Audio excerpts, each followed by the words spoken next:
سورہ اخلاص۔ سورہ اخلاص کا تعارف، مقام نزول۔ سورہ اخلاص ایک قول کے مطابق مکی اور ایک قول کے مطابق مدنی ہے۔ آیات، کلمات اور حروف کی تعداد، اس صورت میں ایک رکوع، 4 آیتیں، 15 کلمے اور 47 حروف ہیں۔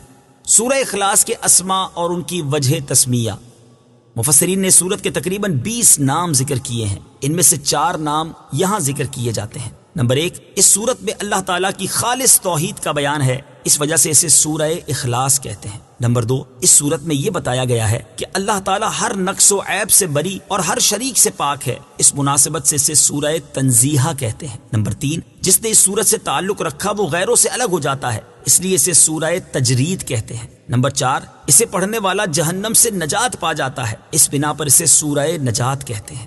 سورہ اخلاص کے فضائل، احادیث میں سورت کی بہت فضیلتیں وارد ہوئی ہیں۔ ان میں سے 3 احادیث اور ایک وظیفہ یہاں پیش کرتا ہوں۔ نمبر 1، حضرت ابو سعید خدری رضی اللہ تعالیٰ عنہ سے روایت ہے، بخاری شریف کی حدیث ہے، نبی اکرم صلی اللہ تعالیٰ علیہ وآلہ وسلم نے ارشاد فرمایا، کیا تم میں سے کوئی اس سے عاجز ہے کہ وہ رات میں قرآن مجید کا تہائی حصہ پڑھ لے؟ صحابہ کرام رضی اللہ تعالیٰ عنہم کو یہ بات مشکل معلوم ہوئی اور انہوں نے عرض کی، یا رسول اللہ صلی اللہ تعالیٰ علیہ وآلہ وسلم، ہم میں سے کون اس کی طاقت رکھتا ہے؟ آپ صلی اللہ تعالیٰ علیہ وسلم نے ارشاد فرمایا، سورہ اخلاص تہائی قرآن کے برابر ہے۔ نمبر 2، حضرت عائشہ صدیقہ رضی اللہ تعالی عنہا فرماتی ہیں، بخاری شریف کی حدیث ہے، حضور پرنور صلی اللہ تعالی علیہ وسلم نے ایک شخص کو ایک لشکر میں روانہ کیا، وہ اپنے ساتھیوں کو نماز پڑھاتے تو سورہ فاتحہ کے ساتھ سورت ملانے کے بعد سورہ اخلاص پڑھتے تھے۔ جب لشکر واپس آیا تو لوگوں نے نبی کریم علیہ الصلوۃ والسلام سے یہ بات ذکر کی تو پیارے آقا علیہ الصلوۃ والسلام نے ان سے ارشاد فرمایا، اس سے پوچھو کہ تم ایسا کیوں کرتے ہو؟ جب لوگوں نے اس سے پوچھا تو اس نے کہا، یہ سورت رحمان کی صفت ہے، اس وجہ سے میں اسے پڑھنا پسند کرتا ہوں۔ تاجدار رسالت صلی اللہ تعالی علیہ وسلم نے ارشاد فرمایا، اسے بتا دو کہ اللہ تعالیٰ اس سے محبت فرماتا ہے۔ نمبر 3، حضرت انس رضی اللہ تعالیٰ عنہ سے روایت ہے، ترمذی شریف کی حدیث ہے، ایک شخص نے سید عالم صلی اللہ تعالی علیہ وسلم سے عرض کی کہ مجھے اس سورت سے بہت محبت ہے، ارشاد فرمایا، اس کی محبت تجھے جنت میں داخل کر دے گی۔ نمبر 4، تفسیر ساوی میں لکھا ہے کہ جو شخص گھر میں داخل ہوتے وقت سلام کرے اور اگر گھر خالی ہو تو حضور اقدس صلی اللہ تعالی علیہ وآلہ وسلم کو سلام کرے اور ایک بار قل هو اللہ پڑھ لیا کرے تو انشاءاللہ فقر و فاقہ سے محفوظ رہے گا، اور یہ بہت مجرب عمل ہے۔ سورہ اخلاص کا شان نزول، اس سورت کا شان نزول یہ ہے کہ کفار نے رسول اللہ صلی اللہ تعالی علیہ وسلم سے اللہ رب العزت کے متعلق طرح طرح کے سوال کیے۔ کوئی کہتا تھا کہ اللہ عز و جل کا نسب کیا ہے، کوئی کہتا تھا کہ وہ سونے کا ہے یا چاندی کا ہے یا لوہے کا ہے یا لکڑی کا ہے، کس چیز کا ہے؟ کسی نے کہا وہ کیا کھاتا ہے، کیا پیتا ہے، ربوبیت اس نے کس سے ورثے میں پائی اور اس کا کون وارث ہوگا؟ ان کے جواب میں اللہ تعالیٰ نے یہ سورت نازل فرمائی اور اپنی ذات و صفات کا بیان فرما کر معرفت کی راہ واضح کی اور جاہلانہ خیالات و اوہام کی تاریکیوں کو جن میں وہ لوگ گرفتار تھے اپنی ذات و صفات کے انوار کے بیان سے محو کر دیا۔ سورہ اخلاص کے مضامین، اس سورت میں اسلام کے سب سے اہم عقیدے، اللہ تعالیٰ کی وحدانیت کو بیان کیا گیا ہے، نیز اللہ تعالیٰ کے صفات کمال کے ساتھ متصف ہونے کا ذکر اور عیسائیوں اور مشرکوں کا رد کیا گیا ہے۔ سورہ ابو لہب کے ساتھ مناسبت، سورہ اخلاص کی اپنے سے ما قبل سورت لہب کے ساتھ مناسبت یہ ہے کہ دونوں سورتوں کی آیات کے آخر کا وزن ایک جیسا ہے۔